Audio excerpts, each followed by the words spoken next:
Hi guys, মনে আছে কালকের লাইভে কিন্তু একটা চ্যালেঞ্জ নিয়ে ডোনাট মেক করেছিলাম। চ্যালেঞ্জটা ছিল লাইভ চলাকালীনের মধ্যে একদম মাখা থেকে পুরোটা একেবারে প্রসেস দেখিয়ে পুরো ভিডিওটা সম্পন্ন করা। এটা হলো ওটার ফাইনাল লুক।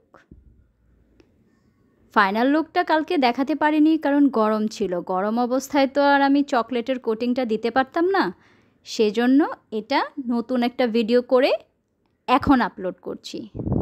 আশা করি সবার ভালো লাগবে।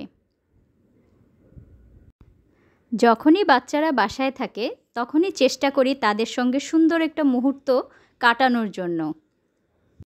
আর সুন্দর মুহূর্ত কাটানোর সবচেয়ে বেস্ট ওয়ে আমার মনে হয় ফান কুকিং।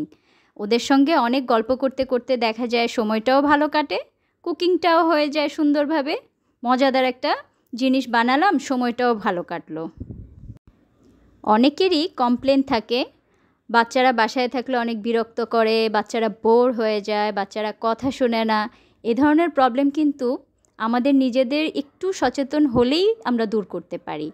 যেমন ওদের সঙ্গে একটু সময়টা আমাদের ভালো কাটানো উচিত, একটু ফান টাইম ক্রিয়েট করা উচিত, ফান মোমেন্ট ক্রিয়েট করা উচিত ওদের সঙ্গে।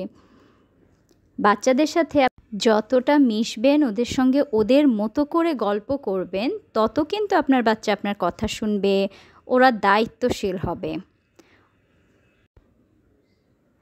এই যেমন ধরুন প্রতিদিন তাদের সঙ্গে 30 মিনিটস এনাফ। 30 মিনিটস সম্পূর্ণ মনোযোগ দিয়ে বাচ্চার সাথে আপনি খেলুন, কথা বলুন, ফান করুন। আর অবশ্যই সেই সময়টাতে ফোনটাকে দূরে রাখবেন। No device allowed.